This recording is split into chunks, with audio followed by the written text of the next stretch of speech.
দাদা ভিডিওটা স্টার্ট করো, তোমার স্টাইল দেখতে এখানে কেউ আসেনি। তো অ্যাটেনশন ভালো, কেমন আছো সবাই? আশা করি সবাই খুবই ভালো আছো। তো আজকের বেশি কিছু বলবো না, আজকের একজনের হালকা করে পিছন মেরে ছেড়ে দেবো। তো চলো ভিডিওটা স্টার্ট করা যায়।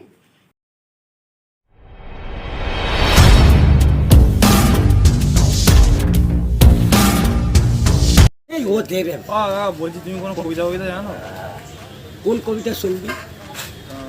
এমন কবিতা বলবো তুই বাড়ায় গান দিয়ে উঠে চলে যাবি। তুমি বলো, তুমি আমি শুনবো একটু।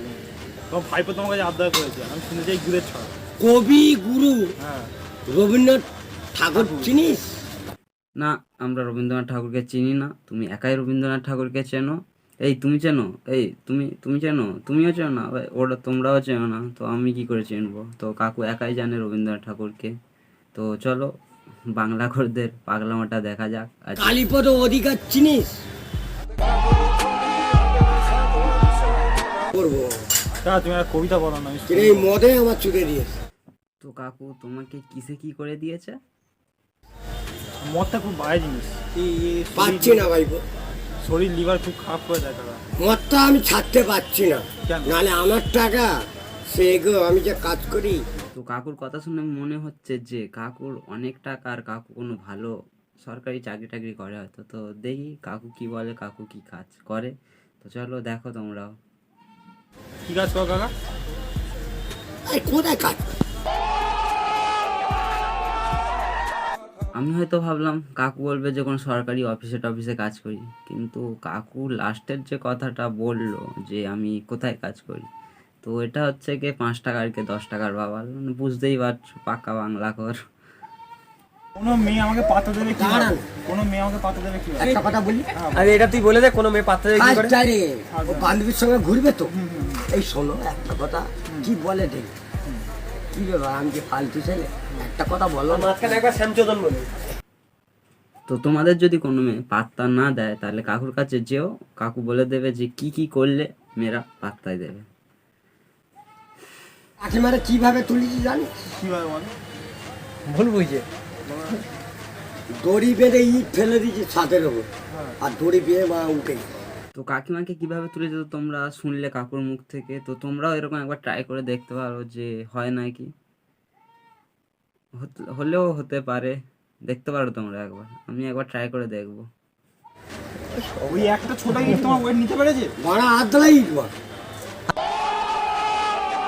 তো ওসব কথা ছাড়ো, তো কাকু এটা বলো যে তুমি কিসের দড়ি নিয়ে ওই ইটটায় বেঁধেছিলে? সুন্দরী তার সঙ্গে নাগলদারি কাঁচার দড়ি। বলে দিচ্ছি, আমার কথায় যদি মেয়ে না পটে হ্যাঁ। আর মারা জীবনে পড়ে। কাকু বলতে চাইছে যে কাকু যে টিপসগুলো দিল সেগুলো হচ্ছে কি, সেই কথায় যদি না মেয়ে পটে তো আমাদের ভাগ্যে আর মেয়ে নেই, মানে মেয়ে আর আমাদের ভাগ্যে নেই, এরকম ব্যাপার। আচ্ছা কাকা, একটা কথা বলো তো যে তুমি যে এত কিছু বললে তোমার সাথে দেখা করতে হবে, ঠিক আছে? তো তুমি কোন দেশের? এখন বিচার কর কোন দেশে। আর তোমার কথা শুনে তো মনে হচ্ছে তুমি বাংলাদেশের সেই হিরো আলমের কোনো সম্পর্কের কেউ হবে হয়তো, বাবা টাবা হবে হবে হয়তো হিরো আলমের, তোমার কথাবার্তা শুনে মনে হচ্ছে। তা তুমি আমি বাংলা জানি না, অতক্ষণ যা বলেছে তুমি বোধ সব শুনেছো।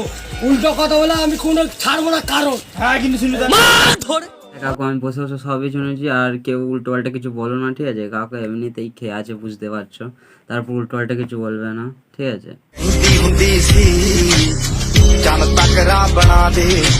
করো না। ওই আর জানে না বলতে। কাকা একবার বলো তো, পুষ্পা ঝুঁকে গানে। চোখে গানে হলে নাকি আর কন্ডিশন রয়েছে।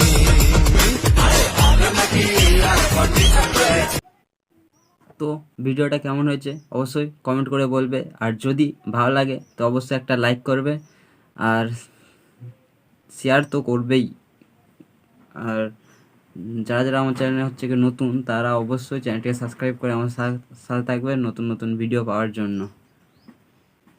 আর এখনও পর্যন্ত যারা যারা আমার ইনস্টাগ্রামে ফলো করোনি, ঠিক আছে? তো তাড়াতাড়ি যাও, গিয়ে ফলো করে নাও। সবার প্রথমে ওখানেই আপডেট আসে, তো তাড়াতাড়ি গিয়ে ইনস্টাগ্রামটা ফলো করে নাও।